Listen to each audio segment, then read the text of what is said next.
빌립보서 4장 6절 7절 말씀 봉독하겠습니다. 아무것도 염려하지 말고 다만 모든 일에 기도와 간구로 너희 구할 것을 감사함으로 하나님께 아뢰라.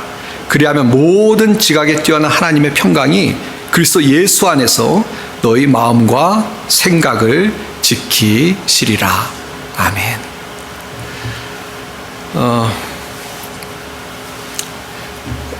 아마 다 아실 텐데요. 아기돼지 삼형제라는 우화라고 해야 될까요? 주로 아이들이 보는 그런 이야기가 있습니다. 아기돼지 삼형제. 그러니까 돼지 형제인데 삼형제인 것이죠. 근데 그 동네에는 아주 악독한 늑대가 있어서요. 호시탐탐 이 아기돼지를 노리는 것이죠. 그래서 이 형제들이 서로 따로따로 집을 짓기로 했습니다. 그래서 큰형, 둘째, 셋째 집을 따로따로 졌는데 다 이야기를 소개할 필요는 없고요. 이 막내 돼지는 벽돌로 튼튼하게 집을 지었다는 것입니다. 그래서 늑대가 큰형, 그 다음에 작은형 이렇게 찾아와서 이제 공격을 하는데 이 큰형들은 집을 나무로 짓고 허술하게 져서 이 바람을 부니까 다 날아가 버려서 결국 늑대에게 먹히고 말고요. 그러나 셋째 막내죠. 막내 아기 돼지는 벽돌로 집을 튼튼하게 졌기 때문에 늑대로부터 안전할 수 있었다. 그런 이야기입니다. 그래서 흔히 우리가 이 이야기를 할 때 어떤 교훈을 우하니까요. 이야기하면서 미리 준비를 잘하고 아주 견고하게 준비를 하고 아주 잘 준비하는 것이 어려움으로부터 우리를 보호할 수 있다라는 교훈을 이야기하곤 합니다. 근데 제가 어떤 책을 보니까요. 이거를 그런 얘기가 아니다. 좀 다르게 비틀어서 이해할 수 있겠다라고 하면서 소개하는 책을 봤습니다. 뭐냐면 이 막내 돼지가요. 이렇게 준비성도 많고 신중해서 벽돌집을 지은 게 아니고 그 벽돌집을 지었던 동기가 뭐냐, 그 벽돌집을 지을 수 있었던 동력이 뭐냐, 이 늑대에 대해서 염려하고 불안하고 두려워했기 때문에 이 염려가 동기가 되어서 그 염려 때문에 그냥 비싸게 돈을 져가면서 또 수고를 해가면서 벽돌집을 지어서 살아남을 수가 있었다라고 해석하는 분도 있더라고요. 글쎄 모르겠습니다. 일리는 있는 것 같아요. 우리가 어떤 일에 대해서 좀 염려하면 좀 더 이렇게 그 염려가 우리를 자극해서 뭔가 더 좀 부지런하게 성실하게 하는 부분도 분명히 있다라는 생각이 들어서 그렇게 해석하는 분에 대해서도 조금이나마 공감을 했습니다. 자, 그러나 염려라는 게 아주 나쁘진 않다라는 것을 이제 이야기하기 위해서 그렇게 이야기를 하신 건데요. 그러나 그런 염려가 긍정적인 부분도 있습니다만, 그러나 염려라는 것은 그런 긍정적인 것보다는 훨씬 더 부정적인 부분이 우리에게 많다라고 이야기해도 지나치지 않을 것 같습니다. 그래서 사실 염려를 하다 보면은 너무 염려를 하면 잠도 안 오죠. 걱정이 돼가지고 잠도 안 오고, 특별히 염려라는 것은 이따가 혹시 말씀드릴 수 있는 기회가 있는지 모르겠습니다만 실제 일어난 것 때문에 염려하기도 합니다만 그냥 상상을 해가지고 일어나지도 않을 일을 미리 염려하고 불안하고 그러는 것인데요. 그런 염려 때문에 잠도 못 자고 그래서 몸도 해치고 또 염려 때문에 마음이 너무 무거워가지고 어떤 정신적으로도 이상이 생길 수 있는, 또 염려 때문에 해야 될 일을 하지 못하는 그런 경우도 생기는 걸 봐서 염려의 긍정적인 부분보다는 훨씬 더 부정적인 부분이 많다 이야기해도 지나치지 않을 것입니다. 그래서 염려는 좋은 것이 아니다라고 한마디로 이야기할 수 있겠습니다. 그래서 성경에서도 보면 많은 경우에 이 염려에 대해서 경계해야 될 이야기들을 하고 계십니다. 성경 하나만 보면요. 마가복음 4장 18절에서 19절 보시면요. 또 어떤 이는 가시떨기에 뿌려진 자니 이들은 말씀을 듣기는 하되 세상의 염려와 재물의 유혹과 기타 욕심이 들어와 말씀을 막아 결실하지 못하게 되는 자요. 그랬습니다. 이 말씀을 보시면요. 염려, 세상의 염려 때문에 결실을 못하게 되는 결과가 일어난다 라고 성경이 이야기하면서 염려에 대해서 경계하고 조심해야 된다라고 말씀하고 있는 것을 볼 수가 있습니다. 그러니까 이 말씀을 들어도, 말씀을 받아도, 말씀이 선포돼서 그 말씀을 들어도 이 염려가 꽉 있으면 그 말씀이 속에서 자라고 역사하고 그래서 열매를 맺어야 되는데요, 그것을 방해할 수 있다. 그러니까 염려가 아주 부정적인 것이다 라고 이야기하는 것을 볼 수가 있다는 것입니다. 그것뿐만 아니라 성경에 보면 염려에 대한 이야기를 많이 하는데요, 우리가 그래서 이런 결론을 가지고 우리가 이제 말씀을 좀 살펴봐야 될 것 같은데요, 염려는 우리 신앙에 부정적인 것이니까 어떻게건 간에 이 염려의 문제를 해결하고 염려를 극복하고 살아야 되겠다라는 그런 생각을 가지고, 그럼 염려를 어떻게 극복할 수 있느냐, 염려의 문제를 어떻게 해결할 수 있느냐, 그 방법을 주님 안에서 찾아가는 것이 우리에게 필요하다라는 결론을 내고 오늘 말씀을 계속 살펴보기를 원합니다. 그래서 사랑하는 성도 여러분, 혹시 염려하는 것들이 있는 분 계십니까? 아마 이 질문이 좀 우스운 것 같아요. 우리는 때로는 지금은 아니라 할지라도 살다 보면 어떤 부분 때문에, 어떤 유혹과 시험과 고난 때문에 염려할 때가 있는데요, 그런 염려를 어떻게 해결하면서 어떻게 그 부분을 주님 안에서 극복하며 살아가고 계십니까? 우리가 염려에 대해서 말씀으로 이 염려를 물리치고 살아갈 수 있는 그런 믿음의 사람들이 돼야 되겠는데요, 오늘 말씀을 통해서 하나님이 주신 위로와 또 염려를 이길 수 있는 믿음의 은혜가 우리 성도님들에게 다 있으시길 바랍니다. 그래서 이제 염려에 대해서 우리가 오늘 좀 살펴볼 텐데요, 첫 번째는 6절 말씀을 보시면요, 성경은 아주 분명합니다. 뭐라고 이야기하냐면요, 아무것도 염려하지 말고 그랬습니다. 이게 첫 번째인데요, 성경은 뭐라고 우리에게 얘기하고 있냐면 아무것도 염려하지 말라라고 이야기하고 있습니다. 그러니까 이게 우리가 굳이 이야기하자면 염려하지 않도록 노력하라, 염려하지 않는 게 좋다, 이런 말투가 아니고요, 성경은 뭐라고 했냐면 우리에게 어떻게 보면 명령을 하시는 건데 염려하지 말라라고 분명하게 이야기하고 있다는 것입니다. 마치 이런 것이죠. 서로 사랑하라 라고 말씀하신 것처럼, 또 온유하고 겸손하라 라고 말씀하신 것처럼 우리에 대해서 뭐라고 말씀하시냐면 염려하지 말라 라고 말씀하고 있다는 것입니다. 그래서 이렇게 얘기할 수 있죠. 염려하는 것은요, 사실 말씀에 대해서 불순종하는 것입니다. 염려하는 것은. 염려하지 말라고 했는데 염려하고 그런 삶은 믿음으로 살아가는 것이 아니고, 하나님 말씀에 대해서 일단 내가 순종하지 않고 말씀대로 살아가고 있는 것이 아니다 라고 이해할 수가 있다는 것입니다. 존 파이퍼라는 목사님이 이런 이야기를 했습니다. 이 염려라는 것은 기질의 문제가 아니라 믿음의 문제이다. 우리는 사실은 기질이 좀 있긴 있어요. 염려를 특별히 잘하는 사람이 있고 좀 긍정적인 분이 있습니다. 그래서 어떤 분들은 별거 그거 갖고 이렇게 걱정하고 염려해 라고 하는 분들도 있고요, 또 어떤 분들은 기질적으로 조금만 일해도 막 염려하고 어떡하지 불안하는 분들이 있어요. 기질상 그렇다라고 우리가 생각할 수 있는데, 근데 이 존 파이퍼 목사님은 물론 기질의 문제가 있긴 있지만, 그러나 근본적으로 믿음으로 염려라는 것을 바라보면 그런 기질의 문제가 아니고 사실은 믿음의 문제이다. 믿음의 문제이다. 좀 설명이 필요할 것 같은데요, 이 염려의 문제를 순종의 문제로 이해하고 있다는 것입니다. 염려는 불신의 문제다라고 이야기하고 있다는 것입니다. 무슨 이야기냐면, 지금까지 이야기한 것을 이 목사님이 이제 믿음의 문제다라고 정리를 하고 있는 것인데요, 하나님이 분명히 염려하지 말라고 말씀하셨죠. 근데 그 말씀에도 불구하고 우리가 염려한다면 사실은 우리가 하나님을 믿지 않기 때문에, 하나님에 대한 어떤 굳건한 믿음이 없기 때문에 순종하지 않는 그런 어떤 믿음의 문제요, 순종의 문제다. 원래 믿음은 순종과 이렇게 믿음은 띄어놓을 수가 없는 것이죠. 그러니까 염려하는 것은 우리가 순종하지 않는 문제이기 때문에 결국은 믿음의 문제이다라고 이야기하고 있다는 것입니다. 사실 그렇죠. 왜 염려합니까? 하나님이 염려하지 말라고 하셨는데 왜 염려합니까? 하나님께서 염려하지 말라고 말씀하셨을 때는 뭐 뒤에도 나옵니다만 나를 믿으라는 것이죠.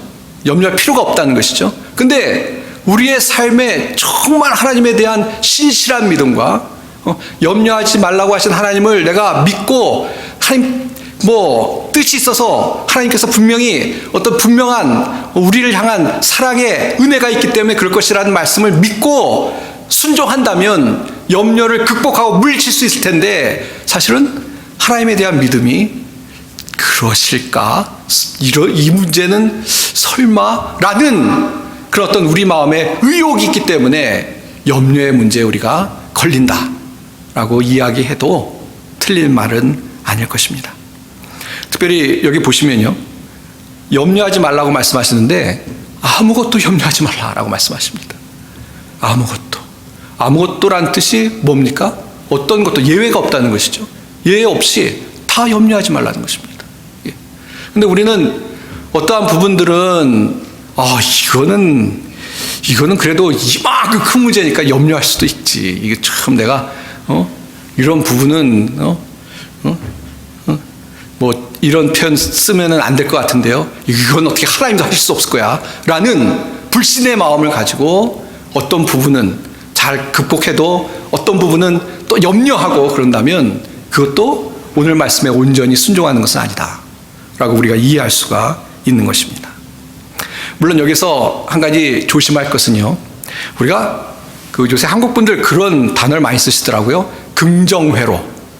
뭐냐면 어떤 문제가 딱 있고 어려움이 있는데요, 그 어려움에 대해서 무한 긍정으로 괜찮아, 잘 될 거야, 문제 없어 라고 생각할 때 긍정회로를 돌린다 뭐 이런 표현을 쓰더라고요. 하나님이 이따 우리가 살펴보겠습니다만 염려하지 말라고 말씀하셨을 때 그런 어떤 무책임한 긍정회로를 돌리라는 것이 아니라는 것을 이제 우리가 말씀을 통해서 이해해야 될 텐데요, 하나님께서 아무 대책 없이 무조건 그냥 염려 없이 살아라 라는 말씀은 아니기 때문에 우리가 염려하지 않는 그런 삶을 살아가도록 정말 주의 말씀에 순종하는 것이 필요하다라는 것을 우리가 분명히 기억해야 되겠습니다. 자, 그래서 왜 하나님께서 그럼 염려하지 말라고 말씀하실까? 도대체 사실은 너무너무 이것이 염려할 만한 일인데도 왜 이런 말씀을 나에게 주실까? 라는 생각이 떠오를 텐데요, 그것이 그 다음에 말씀을 통해서 우리가 알 수 있습니다. 이제 보시면요, 아무것도 염려하지 말고 대신 뭘 하라고 말씀하는지 보십시오. 다만 모든 일에 기도와 간구로 너희 구할 것을 감사함으로 하나님께 아뢰라. 염려하지 말고 대신 뭘 하라고 말씀하십니까? 기도하라고 말씀하십니다. 하나님을 의지해서 하나님께 구하라고, 특별히 감사함으로 구하라고 말씀하고 있습니다. 그러니까 그냥 다시 할 거야 이런 희망 회로를 돌리라는 것이 아니고요, 염려하지 않고, 염려할 어떤 상황이나 어려움이나 시험이 와도 염려하지 않고 염려는 내려놓고 대신 주님 앞에 나와서 기도하라, 주님을 의지해라, 주께 구하라 라고 말씀하고 있다는 것입니다. 그러니까 우리가 그냥 아무 근거도 없이 무한 희망 어떤 회로를 돌리라는 것이 아니고요, 우리에게는 하나님이 계시다는 것을 기억하고 하나님 앞에 나와서 하나님 앞에 간구할 때 뒤에 나오겠습니다, 하나님이 역사하실 것이기 때문에 하나님을 믿고 하나님께 기도해라 라고 우리에게 권면해주고 있는 것입니다. 여기도 보시면요, 모든 일에 기도와 간구로 그랬습니다. 어떤 일 이렇게 나누는 것이 아니고요, 이 모든 일에 아무것도 염려하지 말고 모든 것에, 모든 나의 삶의 어려움과 문제, 모든 것들을 다 주님 앞에 기도하라 라고 말씀하고 있다는 것입니다. 여기 기도와 간구 두 개로 나오는데요, 여기에 특별히 이것 때문에 머리 아프실 필요는 없을 것 같습니다. 어떤 분들은 이 앞에 기도는 일반적인 예배나 찬양 이런 공적인 어떤 그런 기도를 가리키고 뒤에 간구는 개인이 원하는 어떤 간구, 개인의 어떤 의뢰를 나눠서 설명하는 분도 있는데 뭐 그럴 수도 있고요. 아니면은 둘 다 기도를 반복적으로 강조하는 것일 수도 있고, 어쨌든 핵심은 뭐냐면 기도하라는 것입니다. 핵심은 주님 앞에 나와서 아뢰고 주님을 의지하고 주님께 다 모든 것을 맡기고 주의 일하실 것을 기대하고, 이런 어떤 믿음으로 주님을 바라보는 그것을 우리가 행할 때 하나님이 역사하신다라고 말씀하고 있는 것입니다. 뭐 기도에 관해서, 특별히 어려울 때 주님을 의지하는 것에 관해서는 성경에서는 너무나 분명하게 우리에게 말씀을 주시는데요, 기도가 얼마나 능력이 있는지, 정말 이 염려를 이길 수 있는 능력이 기도에 있는지 성경은 분명히 이야기합니다. 요한일서 5장 14절 15절 보시면요, 그를 향하여 우리의 가진 바 담대함이 이것이니 그의 뜻대로 무엇을 구하면 들으심이라. 우리가 무엇인지 구하는 바를 들으시는 줄 안즉 우리가 그에게 구한 것을 얻은 줄을 또한 아느니라. 기도할 때 어떤 하나님께서 응답하신다는 것이죠. 그래서 우리의 가진 바 담대한 것, 우리가 이 염려라는 것은 담대하지 못해서 그러는 거잖아요.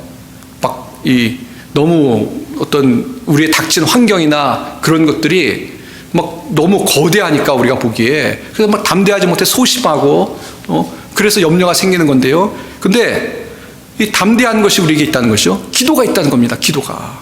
그럼 모든 염려와 우리를 누리는 것들을 이기고 극복할 수 있는 것, 우리가 구하면 들으신다는 그런 믿음, 그 믿음으로 하나님께 간구할 때 하나님께서 역사하신다라는 것을 우리가 분명히 기억해야 되겠습니다. 저는 전에도 한번 말씀드린 것 같은데요, 기도가 얼마나 우리에게 특권이냐, 이것은 뭐 어마어마한 것이죠.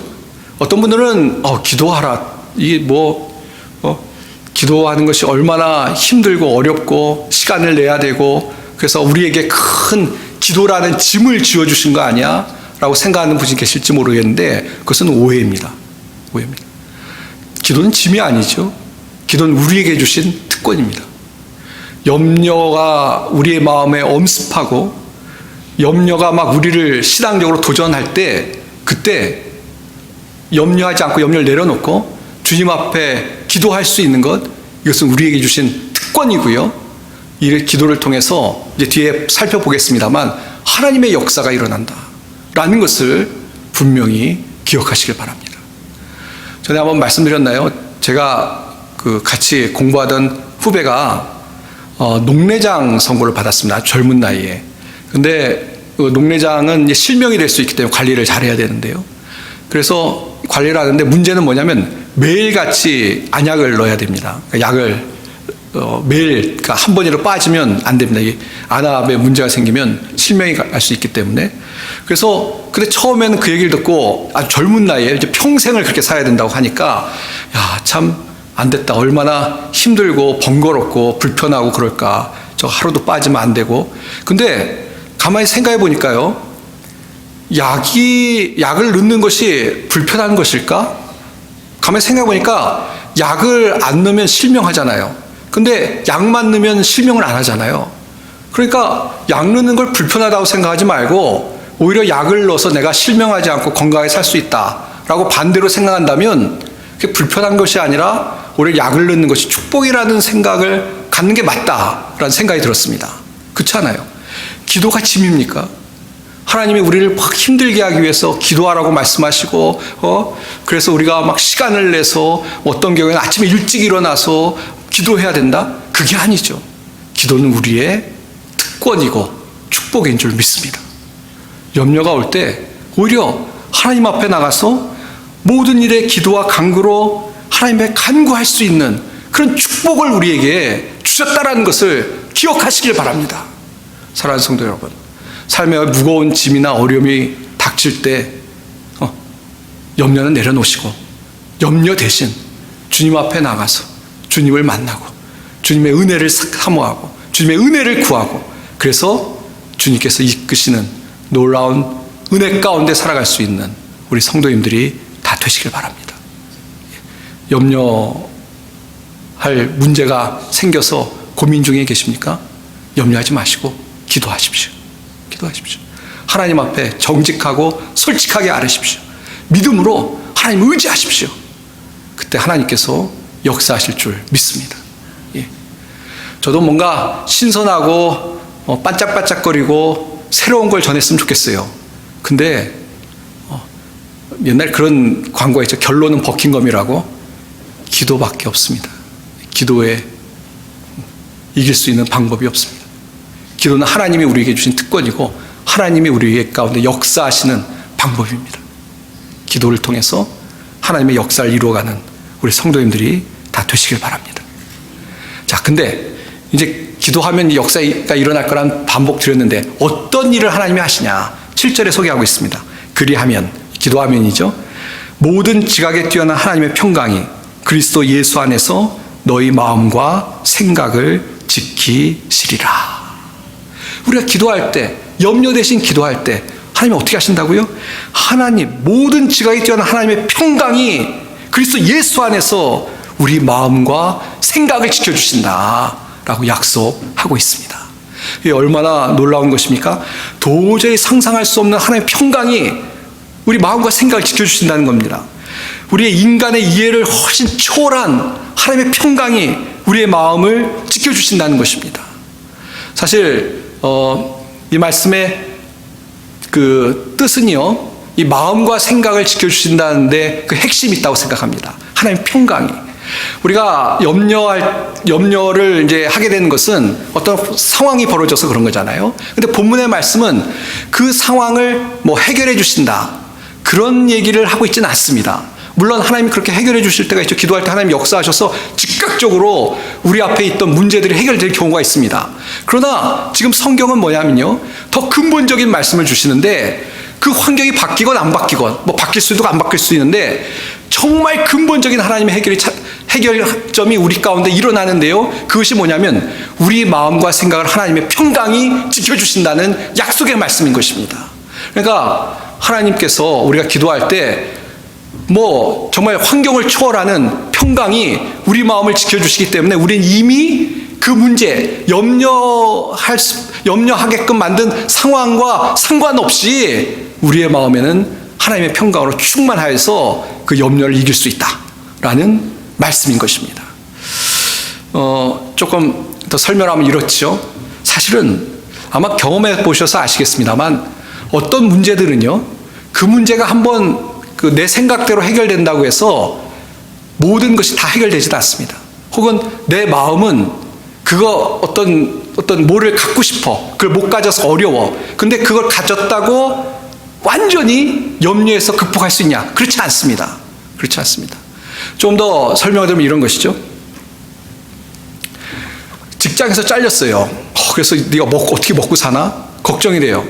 그래서 하나님 앞에 막 염려 대신 기도하라고 하니까 기도했어요. 그래서 이거 예입니다. 직장이 됐어요. 그럼 염려가 사라지느냐? 안 그렇습니다. 그럼 직장을 갔더니 상관이 정말 못 살게 구는 거예요. 그럼 염려는 계속 진행됩니다. 그럼 또 기도해야죠. 즉 상사를 위해서. 자, 근데 하나님께서 어떻게 일하시냐? 때로는 직장 문제를 해결하십니다. 직장에 가게 하세요. 그러나 때로는 직장을 당장은 못 얻더라도 내 마음에 말할 수 없는 평강을 갖게 된다는 것입니다. 또 직장을 얻게 돼요. 그러면은 그냥 직장 얻었네 가는 것이 아니고 내 마음에 말할 수 없는 하나님의 은혜, 하나님의 평강, 하나님의 능력이 내 마음에 있기 때문에 그 속에 가서 어떤 문제를 만나도 이길 수 있는 그런 사람으로 하나님이 만드시기 때문에 근본적으로 염려라는 문제를 이길 수 있는 그런 은혜를 우리에게 베풀어 주신다는 것입니다. 저는 이 말씀을 이런 쪽으로 우리가 이해해도 될 것 같아요. 우리가 염려 대신 기도를 하면요, 아까 염려는 믿음의 문제라고 말씀드렸잖아요.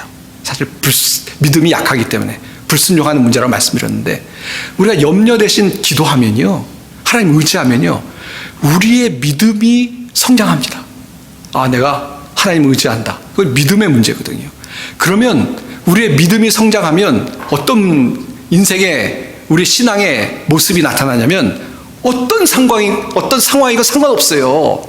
어떤 상황이건 하나님 앞에 감사하고 찬양하고 어떤 상황이건 하나님이 합력하여 선을 이루실 거라는 믿음이 있기 때문에 어떠한 상황 속에서도 우리가 믿음으로 극복할 수 있는 그런 믿음의 사람으로 바뀌어지고, 사실은 그것이 하나님이 원하시는 우리 신앙의 모습이라는 것입니다. 조금 더 설명을 드릴까요? 사실 염려가 왜 생깁니까? 이렇게 이해하셔도 될 것 같아요. 하나님은 왜 우리에게 염려를 당할 만한 환경을 허락하실까?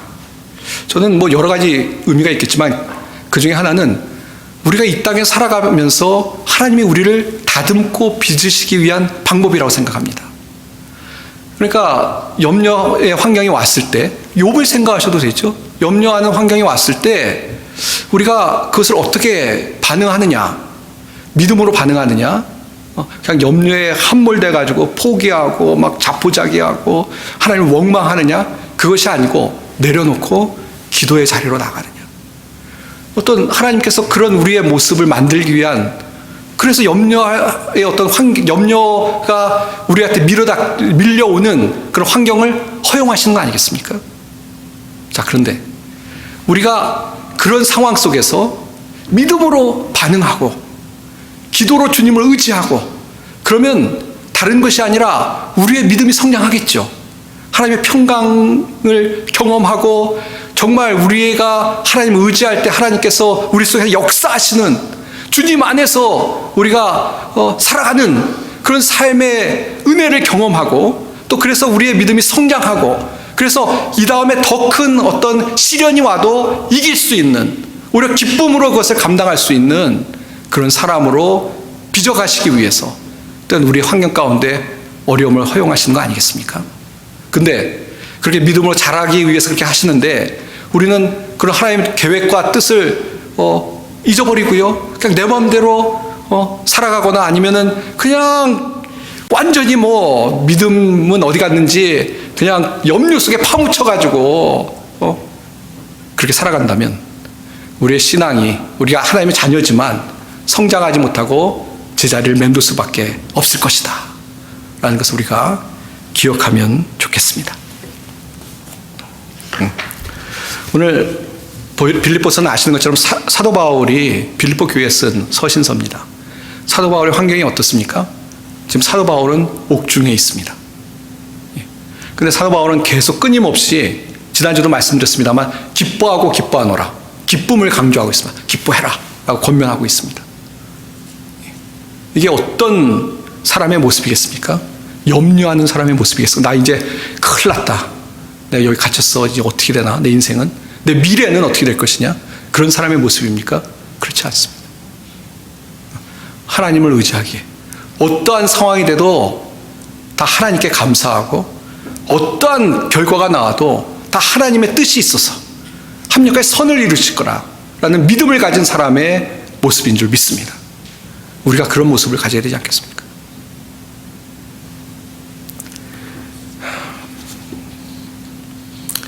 제가 이번 주에 그 말씀 통독하자는 말씀드렸는데 시편 말씀 보고 있습니다. 시편 42편 5절에 보시면요, 내 영혼아 내가 어찌하여 낙심하며 어찌하여 내 속에서 불안해하는가. 너는 하나님께 소망을 둬라. 그가 나타나 도우심으로 말미암아 내가 여전히 찬송하리로다. 왜 낙심하며 불안해하십니까? 하나님께 소망을 두시기 바랍니다. 이사야서 26장 3절에도 이런 말씀이 있습니다. 주께서 심지가 견고한 자를 평강하고 평강하도록 지키시리니 이는 그가 주를 신뢰함이니이다. 주님을 신뢰할 때 주님의 평강이 지켜주신다 약속하고 있습니다. 주님을 의지할 때, 주님을 바라보고 주님 앞에 기도할 때 주님께서 우리 마음속에 평강을 주시고 그 평강으로 우리가 모든 것을 극복할 줄 믿습니다. 이제 말씀을 맺도록 하겠습니다.